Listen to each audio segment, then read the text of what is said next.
So why security matters, or what makes developers don't care about it? We will try to answer the first question in the next slides. But if you don't believe in the second question, or maybe those statistics that I will show you may will change your mind. So first, in recent statistics for 2009, uh, will show that the number of data breaches resulting in exposed records has increased in the 54% just in the first 6 months of 2009 related to 2018.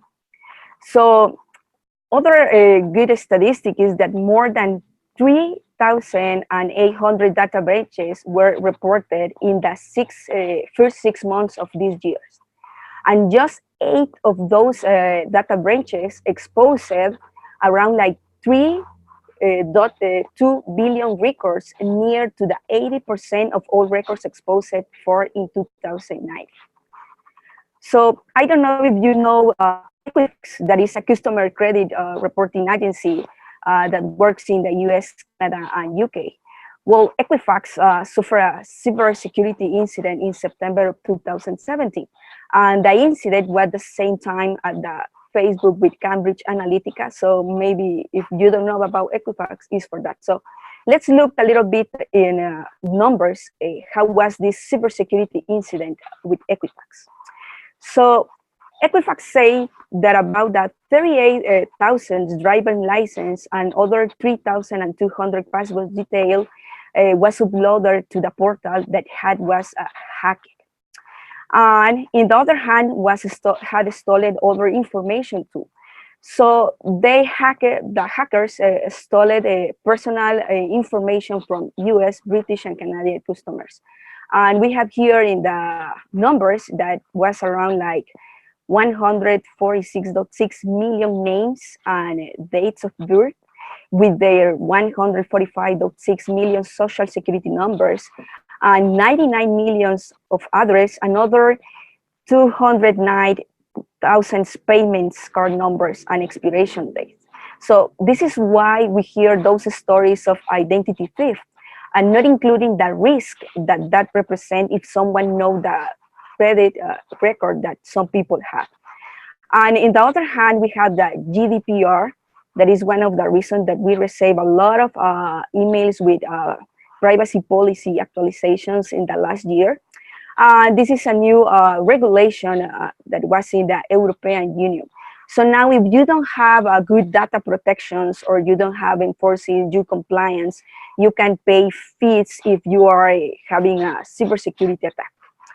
And for concluding this small section about why security matters, and most importantly, why developers and all the actors about software development need to take care about it, I will say that security really is a team effort. So it's not something like, this is responsibility of the security expert.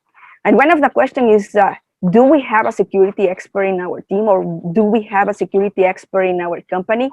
And most of the time, we don't have.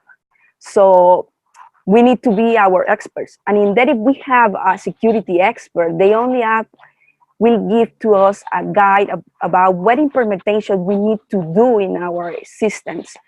So if we want to success having a security project, so everyone must take care of their part of security.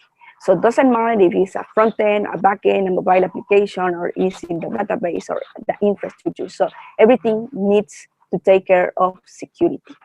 So the agenda for this modern identity talk will be these points that you are watching. So we will talk in the beginning about the REST API designs and about OAuth. And we will talk about JWTs for using this OAuth schema.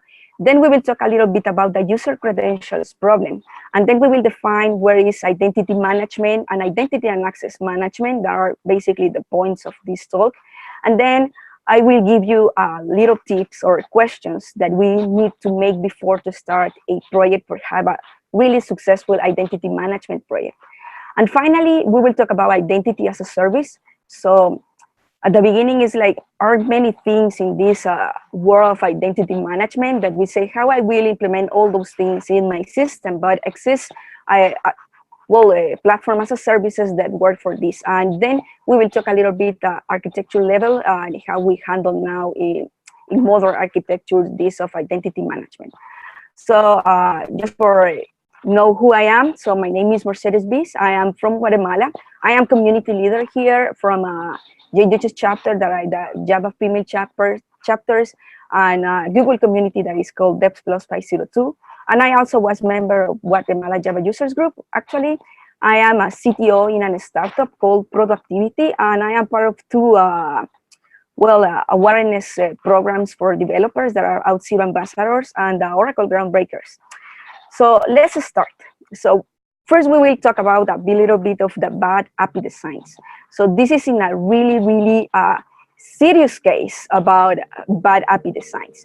But in nowadays, we have systems that still continue requiring to the client that send a username and a password in each request to the REST API. So this is a security issue. Why? Because we need to require to the client that they always save the username and the password, because we will not stay requesting this to the user every time that they will use a transaction in our system. So the problem is, in the beginning, if we don't save correctly the credentials in our client side. The next part is that we really don't secure in a correct way our REST API. So one of the first things could be that we didn't use an SSL or TLS certification for making HTTPS transactions. So that means that anyone monitoring a network can see all the information that we are sending there. The other thing is that if we when we are using SSL or TLS certifications, we can make use, for example, the get HTTP method. So that means that anyone will see everything that we are sending in that when we are using a HTTPS connections. So we need to improve this. And for that, we have, for example, the OAuth flow for handle this security. So we have here a client app, and we have now something that is the OAuth server and our resource servers. The OAuth server and the resource servers can be in the same place. So this is just for something conceptual. So the client app, we will request a token to the OAuth server. This is the moment when they make the login and they send a username and a password, the credentials. So the OAuth server will validate these credentials. And if this credential is correct, they will create a token and will return a token to the client app. And now the client app would say this token for handle the next all transactions that we will have in our application. So then when we request a resource to our API RESTful, so we will send this token for validate our user. So in that case, the resource server will validate with the OAuth server if this token is valid, if correspond to this user, if that user has the permissions to access to the resource that they want. If this token is valid, we will require a reply to the client app with the resource that is requesting. If not, we will send a message that maybe their session expire or they don't have permission for the information that they want to require. And well, one of the typical cases now, or the most common user, is use JWTs for implement these tokens. So if you don't listen in about JWTs, or if you listen in, we will make a little quick review about it. But basically, it's an open standard that was inspired in trying to transfer JSONs in an encrypted way in the web. So we have, this is an example of a JWT. We have a header and we have a claim. One of the things that happen with these JWTs is that, well, we can see the information that is inside the JWT, and in that the people can, anyone can modify that information. So we need to combine JWTs with the JSON web signatures for kind of assigning, for verify that anyone modify our JWT. And we have several algorithms we can use with asymmetric and symmetric keys, and one more powerful than others. And well, this is how we finally have a JWT with the JSON web signature. So we will have the header, the claims, and the signature. So for exploring this JWT, we see now what we have in the header. what we have in the claims and what we have, how is generated this signature. So basically in the header, we specify which algorithm we are using for generate this token and which kind of token is this one. And in this case, always will be JWT, but the standard has other kind of tokens, so that can change in other cases. Then we have the claims that basically is the information that I want to transport between the network. And finally, well, we see how was generated the signature. So here are a few interesting things because, well, people say, okay, I will don't say anymore the username and the password, or I will don't delegate to the client to say this username and this password. And they now send that username and that password in the token. And this is, again, something wrong. We need to avoid this behavior and don't send anymore in any place the username and the password. This is something that only the user and our database need to know. So in this case, we have a special claim that is the SOAP. So we will generate a special identifier for every user in our system, and we will send that in the SOAP. Other thing interesting that we have here are the scope. This is not one of the defined claims, but it's really used for define which permission have a user in our system. If we don't want to that verify with the database, if not one, make a more fast verification. So we have any scopes, and I can see which kind of permission they have and for which functionality. And finally, well, we have here the type, and we will focus on this.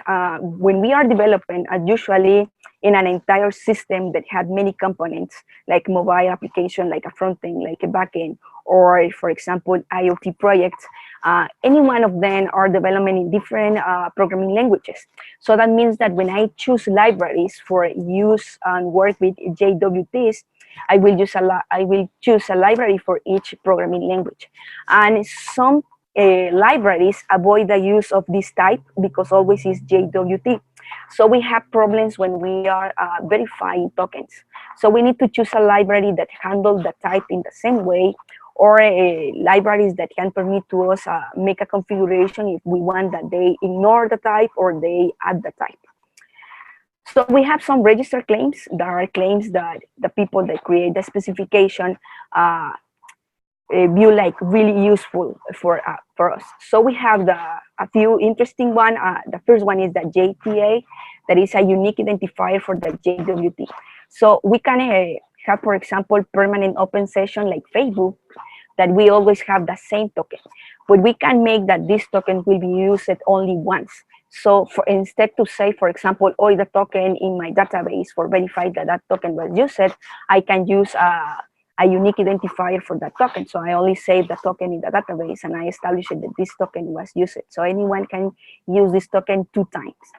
The next one is the sub, that is I was telling to you about, that is for who is representing this token. The next one is the issuer of the token. So we can have tokens that can be created in different points to our system. So we can use this claim for defining which point to our system was creating that token. The next one is the expiration date. So this is when we will have tokens that expired. So I will establish it here when expired my token. So, and what problems we can solve with this JWT? So we can have this authentication, authorization, but we also can use them for federated identity or information exchange, or handles client-side sessions. That is when we have stealing sessions or client-side secrets.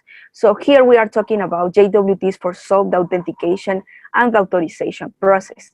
So if someone had confusing between the authentication and authorization process, I will make right now a small explanation about that. So basically, the authentication process is when we make the login. So I am authenticating myself inside a system. I am sending my credentials and I am obtaining a token. And the authorization process is when I send this token and the system validate that token and give me, verify if I have permissions or not for consume that information, or this is continue being a valid token or not. So if you want to explore more about JWTs, I suggest this really good website, jwt.io. And in that they suggest to you a lot of libraries for a lot of programming language for use. And in there I also recommend to you read this handbook that have examples to how use them for implement authentication, authorization, indeed for implement federated identity systems, or indeed for using in client-side sessions. So it's a really good handbook. So for continue, what we are doing with using JWTs or any other token that you want is improve our API design in terms of security in the part of authentication and authorization. So now we will use a token. So now talk about the user credentials problem. And here happens something. It's like people want security alternatives. And in that exists recent surveys that say that people are more concerned with someone stealing their personal data in the network than they have home breaking. And companies, the problem is that companies is still using only single signing up, and they need to add more stronger authentication for their customers. And this is not only the user's credentials problem. It's the problem of all the developer industry full of bad programming practices too. So we were starting to not managing the information in the correct way.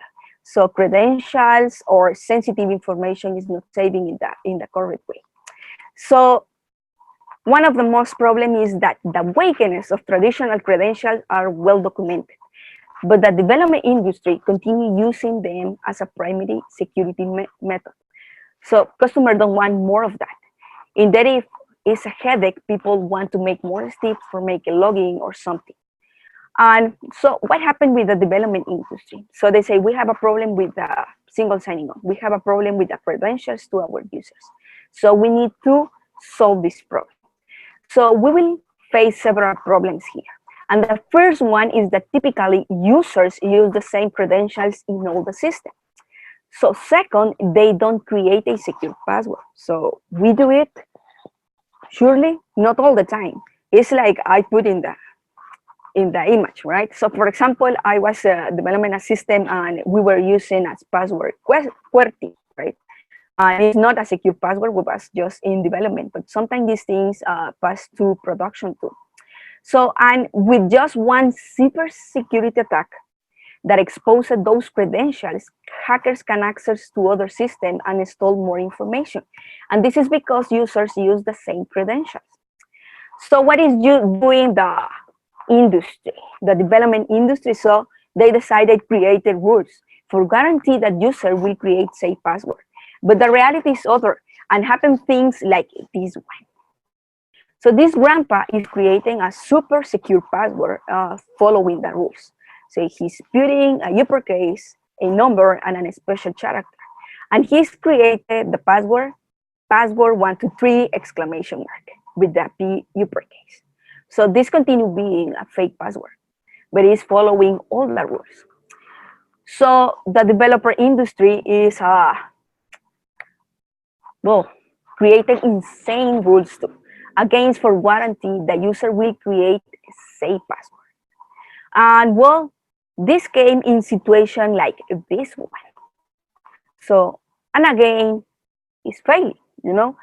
I have a platform that I don't try never to make the login. I always skip these steps and go ahead to the recovery password, because I always happen this. I put my password, they say wrong password.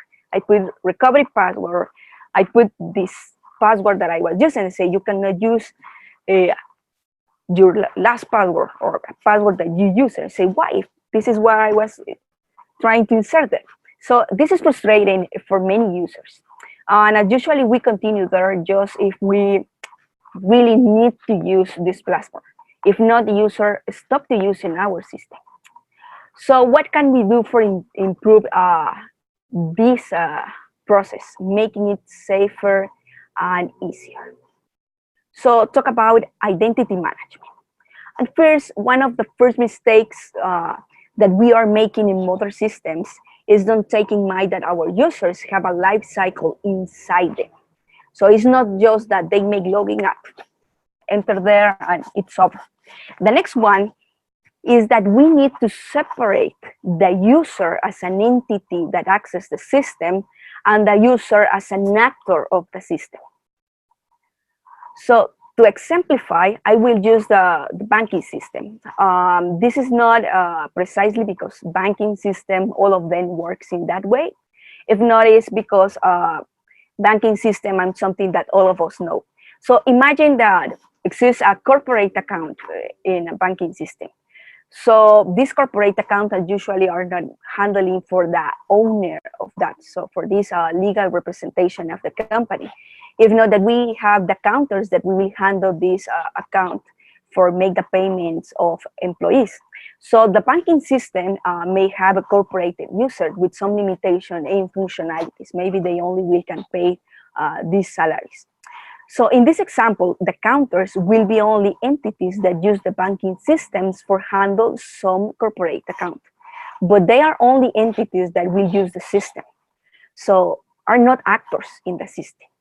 But in a different way, we can have a person with a personal account. And this person will be also a user and an actor in the system.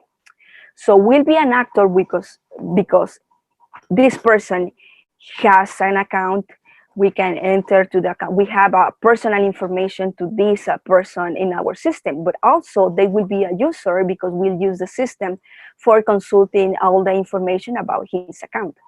And in the banking system, this actor cannot be a user.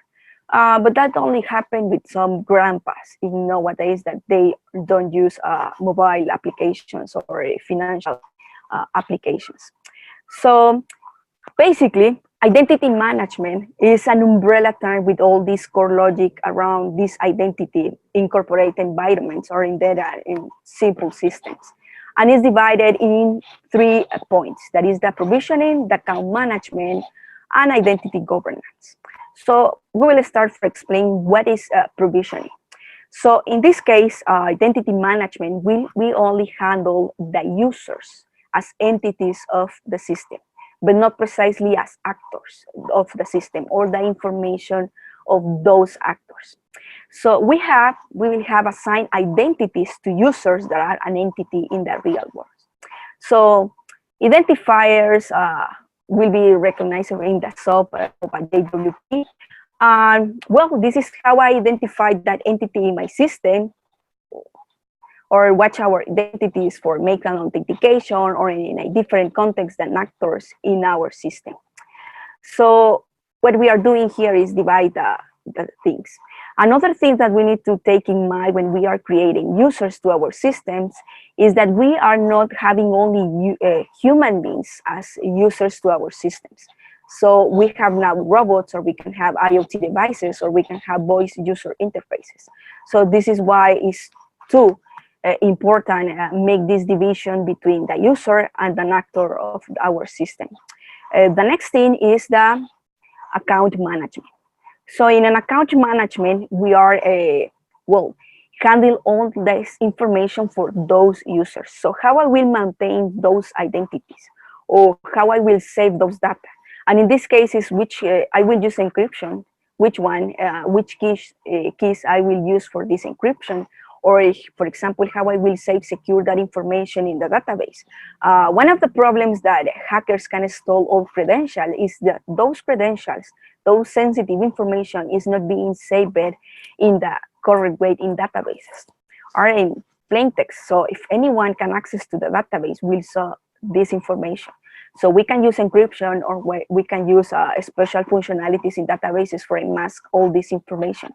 And other things are taking in mind what happened when these entities erase an account. So when a user decided to erase that account, or when have a long time of inactivity. And in that, we need to take in mind what happened with our backups when we were make a kind of restore of our system. The next thing is the identity governance. So here we have 2 points of view for handle the identity governance. The first one is handle roles inside a system. So we can have a really rigid roles, or we have something that is really dynamic. So for example, I make a system that at the beginning we will have sellers, and we will have trainers, and we will have supervisors. But then we have the same trainer can be a seller, Another guy will be the supervisor to that guy.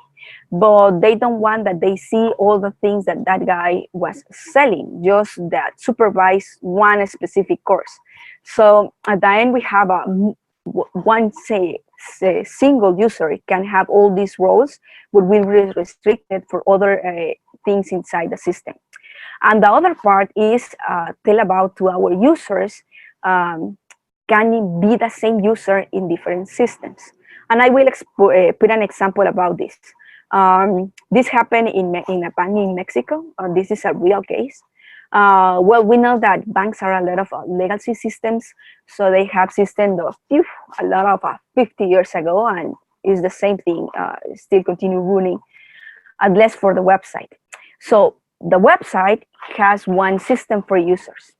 But when they created mobile application, they created a new system for provide information to the mobile applications. And they create a new system for handle username. So what happened is that the clients of this bank, they have a username and a password for access in the website, and they have a different username and password for access in the mobile application, because they created two different systems for handle users. In this case, in identity governance, we can need to take in mind that maybe this same system, we will use it for this both system, for the website and for the mobile application. We will talk about that, but this is a little bit of identity federation. So now talk about the IAM, that identity and access management. So this is most often when we are making a reference about how we handle the identification to those users. So IAM is an entire set of practices about identity that organize the needs to allow. So basically, it's something that is the right individuals to access the right resource at the right times, at the right reasons. So here we have 3 points, that is the authentication, the authorization, and the identity federation. And in this case, it's not precisely use an identity federation for a third party, if not implement an identity federation inside our system.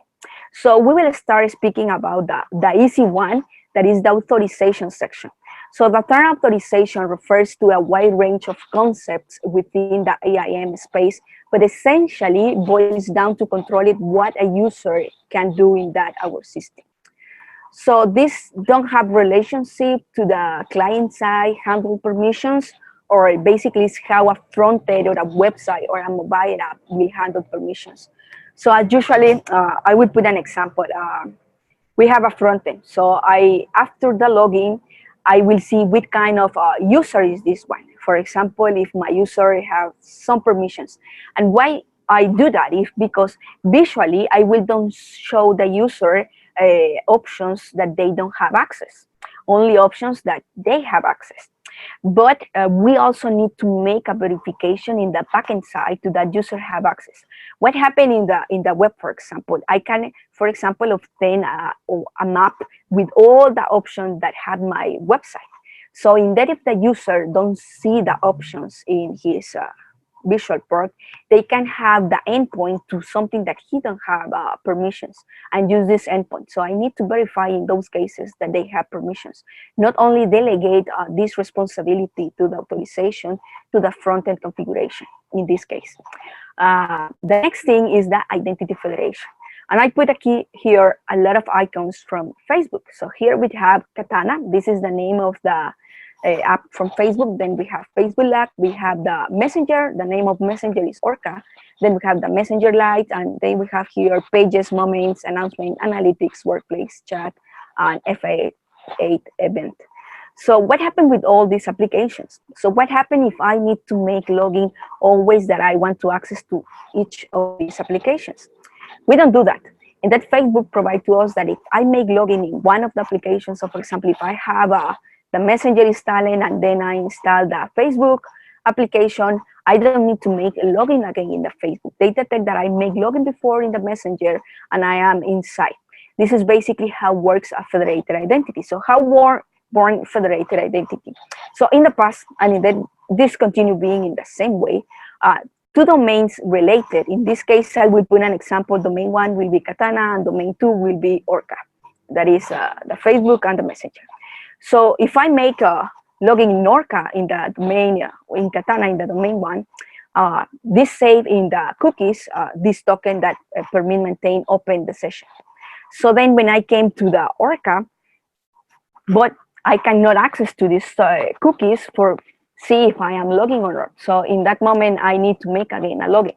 So in that moment, was created the idea that we need to make in the web a way to two related domains can access these same cookies for permit or avoid this replicate process for the users. So in that here was when born this concept about the identity provider or have a OAuth server or identity server. So, but they call in that time the identity provider or that secure token service.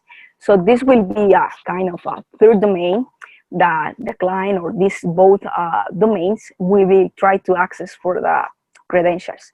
So here is a more complicated diagram, but this is how works the identity federation. So basically we have the auth server, that is when we have this identity federation. So I make in Katana a login, and I go to this auth server. And this auth server is the one that will save in the cookies, the tokens that refer that I am logging. So I can go then in domain, in the domain 2, that is Orca, make login. So this Orca will ask before to the domain 3, that is our auth server, if I am logging. So the auth server say, yes, we have a token here in the cookies, this user is logging. So we don't need to make again the login. So we will continue. And this is, for example, when we make this login with Facebook or login with Gmail, login with Twitter, we are using the federated identity that those companies have for users. So it's like a blessing for many developers or for many people. I don't need to create a new account. I can use the account to other one.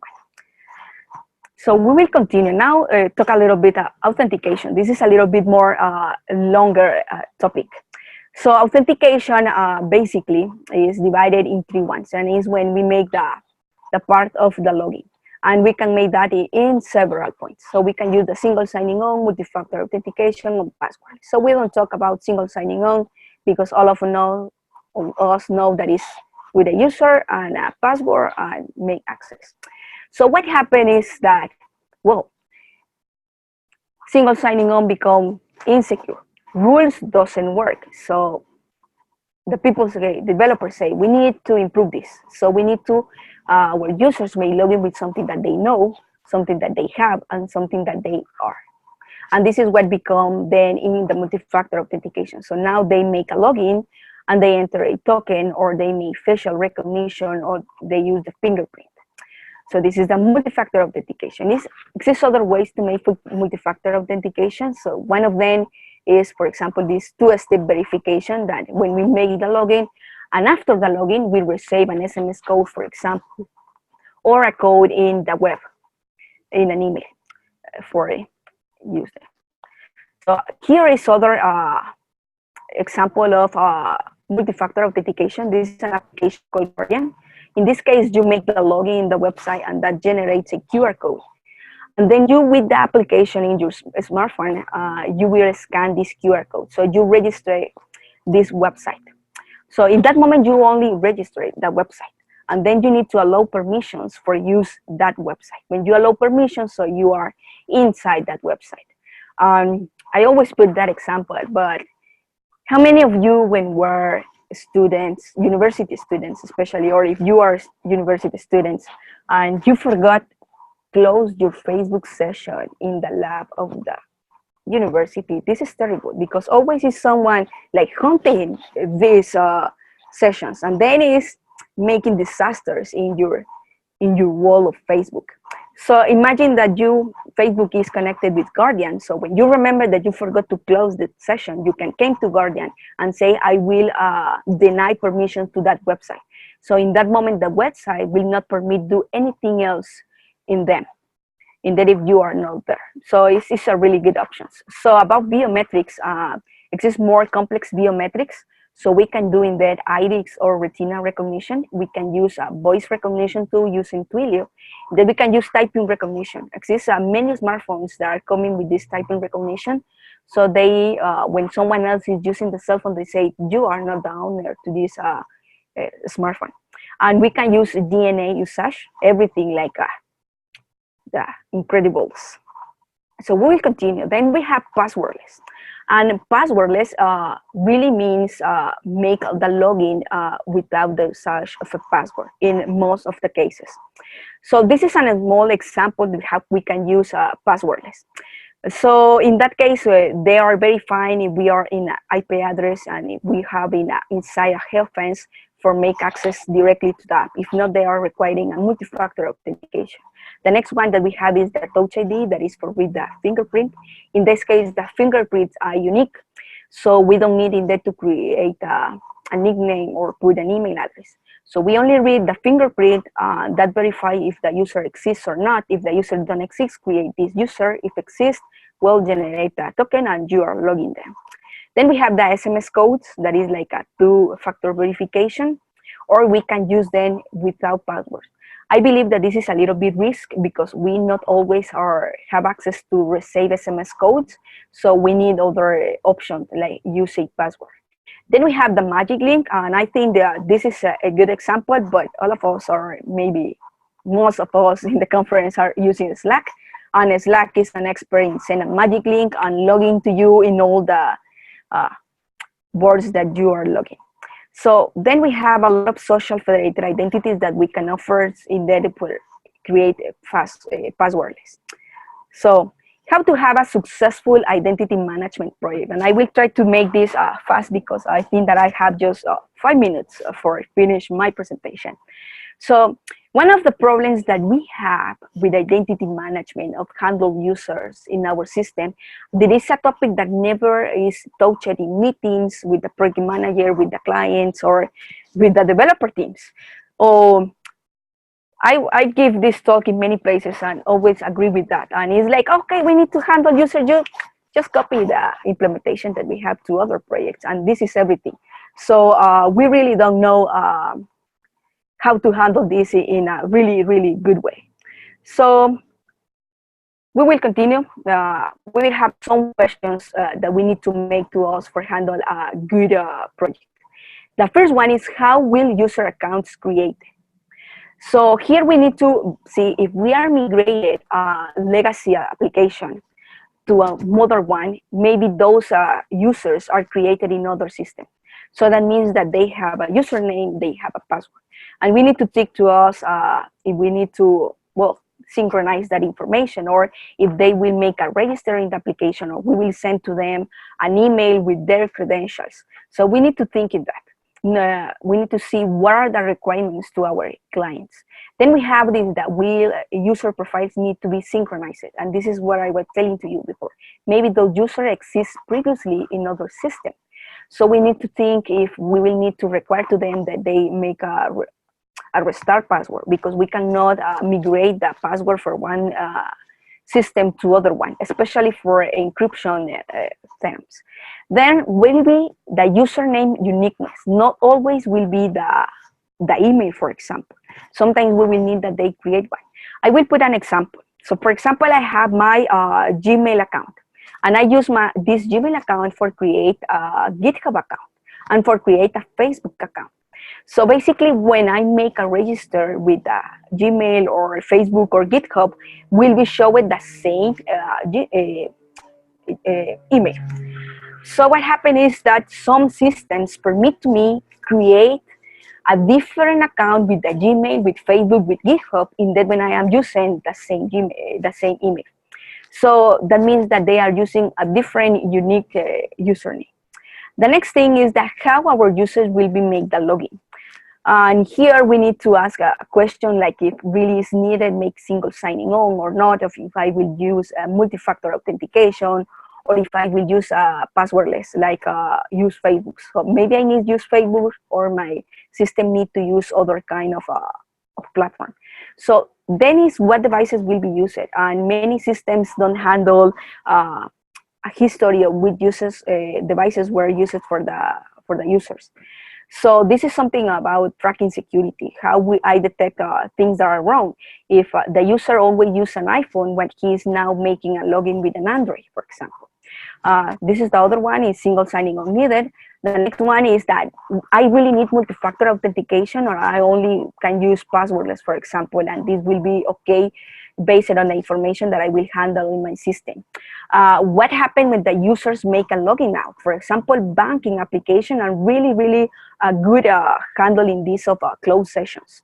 The next one is how browsers configure and influence sessions. So I use a platform that always have issues. For example, if the browser close abruptly, or if I forgot make the logging out and just close the file, and then the cookies are saved in my session, and when I try to make login again, always give me a failing authentication. I know that I need to clean the cookies, but maybe a user will don't know that. Then handle session timeouts. Maybe I need, maybe I will don't need. The provisioning, what happens when it's over? And this is something really especially about security aspects. So what happens when a user delete an account? It's possible that a user make illegal things in my system, and maybe I need to keep saved those information during a while, because this is evidence in a case against this user. Password reset. This is really interesting, but exists a lot of systems that you cannot reset your password. If you forgot the password, you will, I don't know how to say it in a good way in English that, but well, I think that you understand that. Then block users. Will rules you will use for block your users? This is something like happen with, for example, Spotify or Netflix, that if you don't pay your subscription, they will block your user until you pay. Then anomaly detections, and this is related a little bit with devices, with IP addresses or geolocations. Then we have privacy and compliance requirements. So do you have a privacy policy or not? And now really is required to have all the time. Audit logs. This is really important because sometimes we print then the JSONs, for example, that I receive from the clients, and I print in then the JSONs from the logins with the username and the password. So anyone that can see my logs, we can see that. So consider how we'll change this information of the time, and how you will require to the user that make an actualization of that information. So for finally, you can use identity as a services for implement all of these things. So we have the popular clouds, we have Azure Active Directory, Oracle Identity Management, Firebase Authentication, and in Amazon we have Cognito. On the Google Cloud Platform don't have a proper implementation per se, but they make a partnership with Auth0, and exists other popular one that are Okta and the WSO2. And I will go to the finish. Basically, we are ending. And these slides are in this platform. I think that I don't have more time, so you can go to this GitHub or obtain this website. I have this fan page and this Twitter if someone wants to ask me something directly. If not, if I have question, I will try to answer this one in Twitter or here in the Slack channel. So thank you for your attention.